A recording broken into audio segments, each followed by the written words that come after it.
ओम शांति।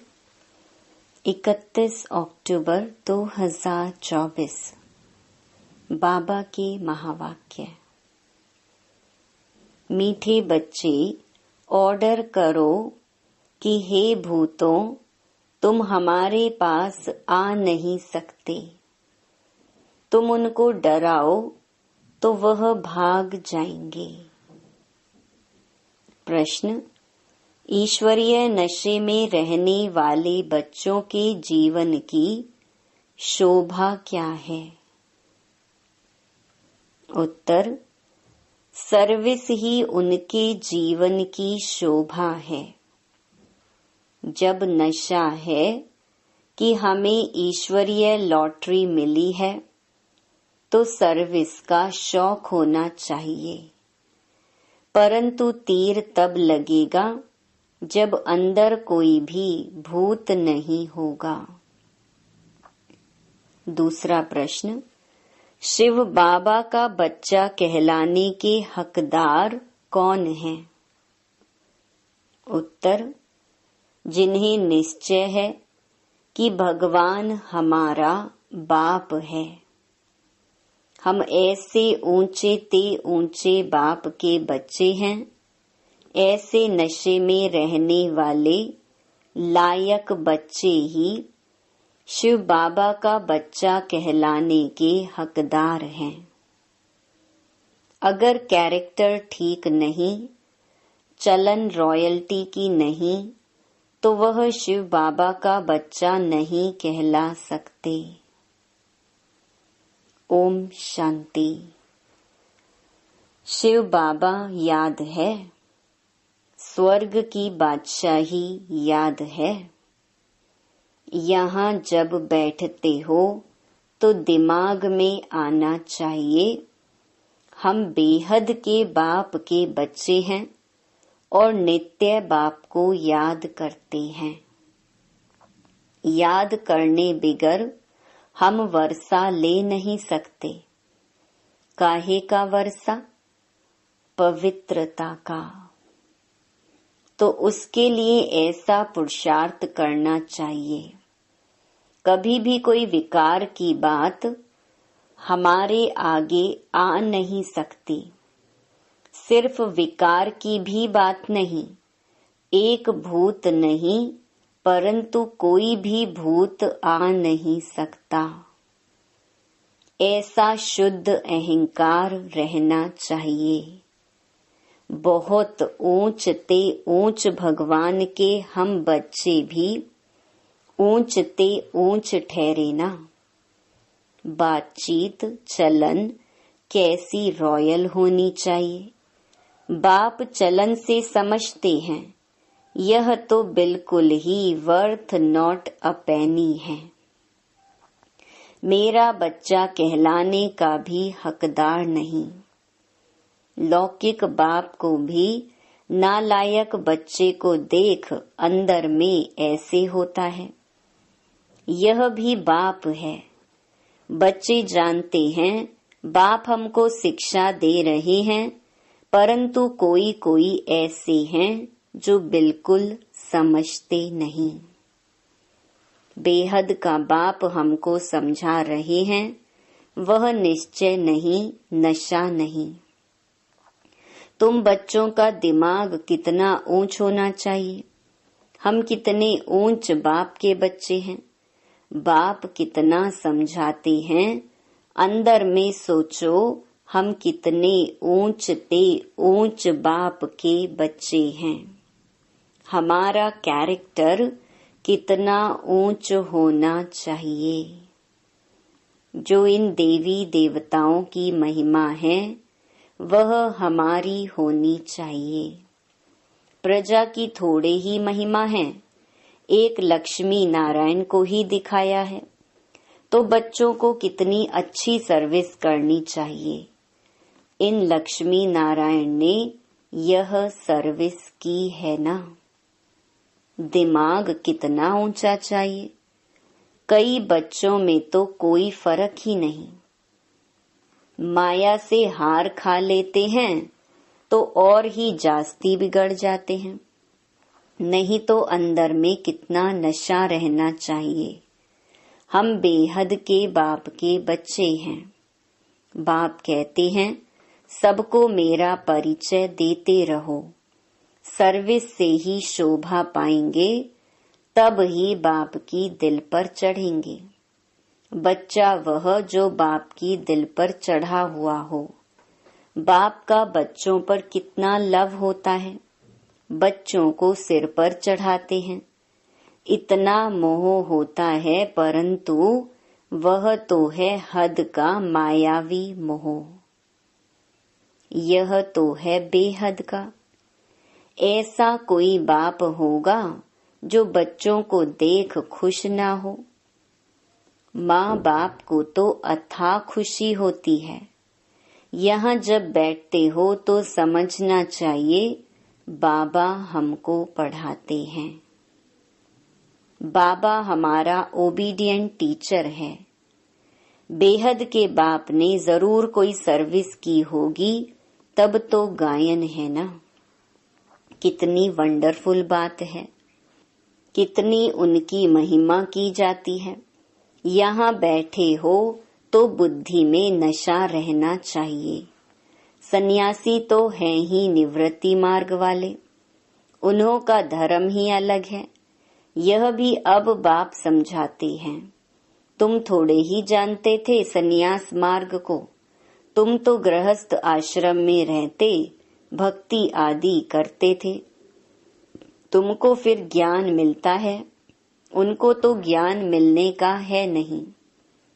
तुम कितना ऊंच पढ़ते हो और बैठे कितने साधारण हो नीचे। देलवाड़ा मंदिर में भी तुम नीचे तपस्या में बैठे हो, ऊपर में वैकुंठ खड़ा है। ऊपर वैकुंठ को देख मनुष्य समझते हैं स्वर्ग ऊपर ही होता है।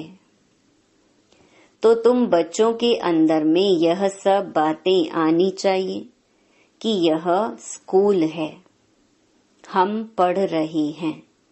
कहाँ चक्कर लगाने जाते हो तो भी बुद्धि में यह ख्यालात चले तो बहुत मजा आएगा।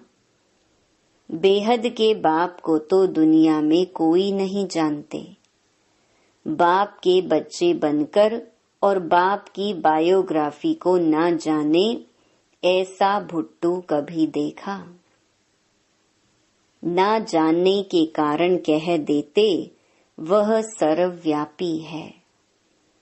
भगवान को ही कह देते आपे ही पूज्य आपे ही पुजारी। तुम बच्चों को अंदर में कितनी खुशी होनी चाहिए।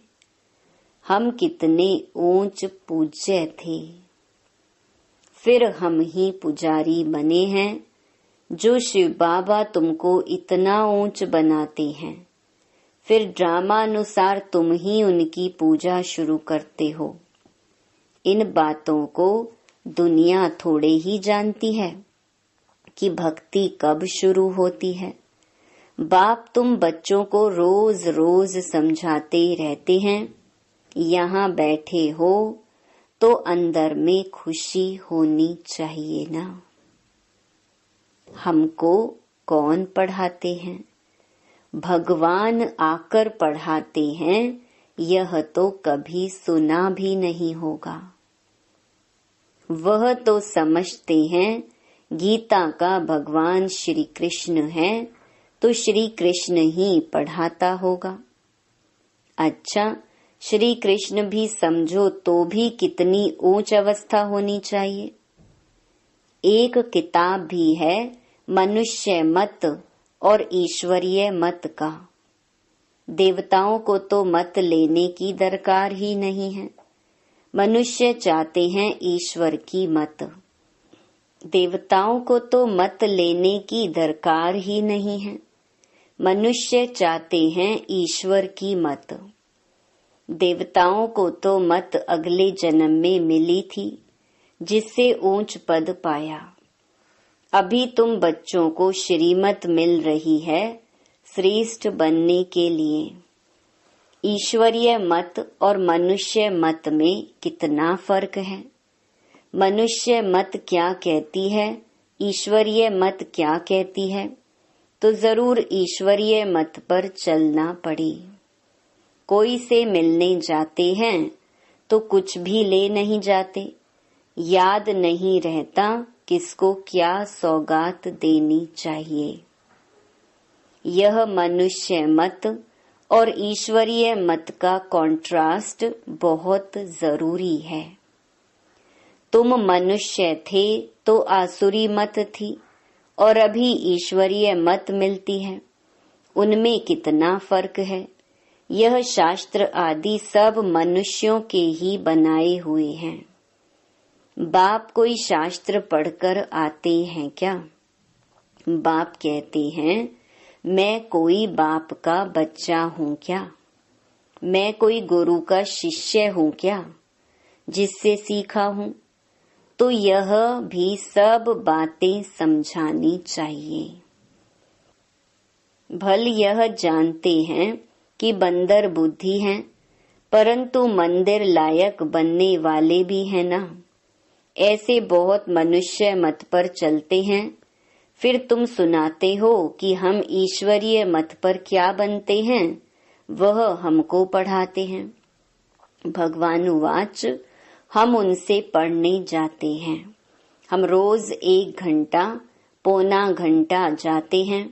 क्लास में जास्ती टाइम भी लेना नहीं चाहिए। याद की यात्रा तो चलते फिरते हो सकती है। ज्ञान और योग दोनों ही बहुत सहज हैं। अल्फ का है ही एक अक्षर। भक्ति मार्ग के तो ढेर शास्त्र हैं। इकट्ठा करो तो सारा घर शास्त्रों से भर जाए। कितना इन पर खर्चा हुआ होगा।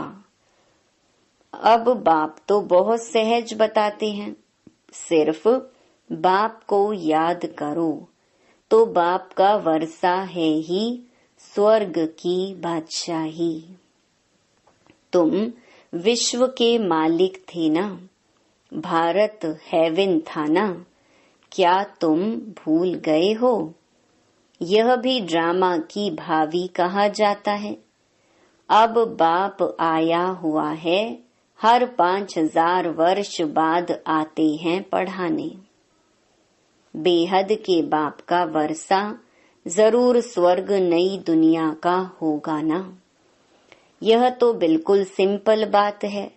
लाखों वर्ष कह देने से बुद्धि को जैसे ताला लग गया है, ताला खुलता ही नहीं। ऐसा ताला लगा हुआ है जो इतनी सहज बात भी समझते नहीं हैं। बाप समझाते हैं एक ही बात बस है, जास्ती कुछ भी पढ़ाना नहीं चाहिए। यहाँ तुम 1 सेकंड में किसको भी स्वर्गवासी बना सकते हो, परंतु यह स्कूल है, इसीलिए तुम्हारी पढ़ाई चलती रहती है। ज्ञान सागर बाप तुम्हें ज्ञान तो इतना देते हैं जो सागर को शाही बनाओ, सारा जंगल कलम बनाओ तो भी अंत नहीं हो सकता। ज्ञान को धारण करते कितना समय हुआ है, भक्ति को तो आधा कल्प हुआ है। ज्ञान तो तुमको एक ही जन्म में मिलता है। बाप तुमको पढ़ा रहे हैं नई दुनिया के लिए। उस जिस्मानी स्कूल में तो तुम कितना समय पढ़ते हो, 5 वर्ष से लेकर 20-22 वर्ष तक पढ़ते रहते हो। कमाई थोड़ी और खर्चा बहुत करेंगे तो घाटा पड़ जाएगा ना। बाप कितना सॉल्वेंट बनाते हैं, फिर इंसॉल्वेंट बन जाते हैं। अभी भारत का हाल देखो क्या है। फलक से समझाना चाहिए, माताओं को खड़ा होना चाहिए। तुम्हारा ही गायन है वंदे मातरम। धरती को वंदे मातरम नहीं कहा जाता है, वंदे मातरम मनुष्य को किया जाता है। बच्चे जो बंधन मुक्त हैं वही यह सर्विस करते हैं। वह भी जैसे कल्प पहले बंधन मुक्त हुए थे वैसे होते रहते हैं। अबलाओं पर कितने अत्याचार होते हैं। जानते हैं हमको बाप मिला है तो समझते हैं बस अब तो बाप की सर्विस करनी है। बंधन है ऐसे कहने वाले रीढ़ बकरियां हैं। गवर्नमेंट कभी कह न सके कि तुम ईश्वरीय सर्विस ना करो। बात करने की हिम्मत चाहिए ना। जिसमें ज्ञान है वह तो इतने में सहज बंधन मुक्त हो सकते हैं। जज को भी समझा सकते हो हम रूहानी सेवा करना चाहते हैं। रूहानी बाप हमको पढ़ा रहे हैं। क्रिश्चियन लोग फिर भी कहते हैं लिबरेट करो, गाइड बनो। भारतवासियों से फिर भी उन्हों की समझ अच्छी है। तुम बच्चों में जो अच्छे समझदार हैं उनको सर्विस का बहुत शौक रहता है। समझते हैं ईश्वरीय सर्विस से बहुत लॉटरी मिलनी है। कई तो लॉटरी आदि को समझते ही नहीं, वहां भी जाकर दास दासियां बनेंगे। दिल में समझते हैं अच्छा दासी ही सही, चंडाल ही सही। स्वर्ग में तो होंगे ना। उन्हों की चलन भी ऐसी देखने में आती है। तुम समझते हो बेहद का बाप हमको समझा रहे हैं। यह दादा भी समझाते हैं। बाप इन द्वारा बच्चों को पढ़ा रहे हैं। कोई तो इतना भी समझते नहीं। यहाँ से बाहर निकले खलास। यहाँ पर बैठे भी जैसे कुछ समझते नहीं। बुद्धि बाहर भटकती धक्का खाती रहती है। एक भी भूत निकलता नहीं है। पढ़ाने वाला कौन और बनते क्या हैं? साहूकारों के भी दास दासियां बनेंगे ना। अभी भी साहूकारों के पास कितने नौकर चाकर रहते हैं। सर्विस पर तो एकदम उड़ना चाहिए। तुम बच्चे शांति स्थापन अर्थ निमित्त बने हो। विश्व में सुख शांति स्थापन कर रहे हो। प्रैक्टिकल में तुम जानते हो हम श्रीमत पर स्थापन कर रहे हैं। इसमें अशांति कोई होनी नहीं चाहिए। बाबा ने यहाँ भी बहुत ऐसे अच्छे अच्छे घर देखे हुए हैं। एक घर में 6-7 बहुएं इकट्ठी इतना प्यार से रहती हैं, बिल्कुल शांति लगी रहती है। बोलते थे हमारे पास तो स्वर्ग लगा पड़ा है। कोई खिटखिट की बात नहीं, सब आज्ञाकारी हैं। उस समय बाबा को भी सन्यासी ख्यालात थे। दुनिया से वैराग्य रहता था। अभी तो यह है बेहद का वैराग्य।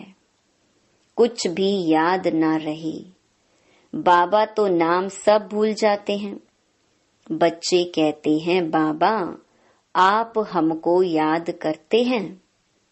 बाबा कहते हमको तो सबको भूलना है। न विसरो न याद रहो। बेहद का वैराग्य है ना, सबको भूलना है। हम यहाँ के रहने वाले थोड़े ही हैं। बाप आया हुआ है अपना स्वर्ग का वर्षा देने। बेहद का बाप कहते हैं मुझे याद करो तो तुम विश्व के मालिक बन जाएंगे। यह बैज बहुत अच्छा है समझाने के लिए। कोई मांगे तो बोलो समझ कर लो। इस बैज को समझने से तुमको विश्व की बादशाही मिल सकती है। शिव बाबा इस ब्रह्मा द्वारा डायरेक्शन देते हैं मुझे याद करो तो तुम यह बनेंगे। गीता वाले जो हैं वह अच्छी रीति समझ लेंगे, जो देवता धर्म के होंगे। कोई कोई प्रश्न पूछते हैं देवताएं गिरते क्यों हैं? अरे यह चक्कर फिरता रहता है। पुनर्जन्म लेते लेते नीचे तो उतरेंगे ना। चक्कर तो फिरना ही है। हरेक की दिल में यह आता जरूर है हम सर्विस क्यों नहीं कर सकते हैं। जरूर मेरे में कोई खामी है। माया के भूतों ने नाक से पकड़ा हुआ है।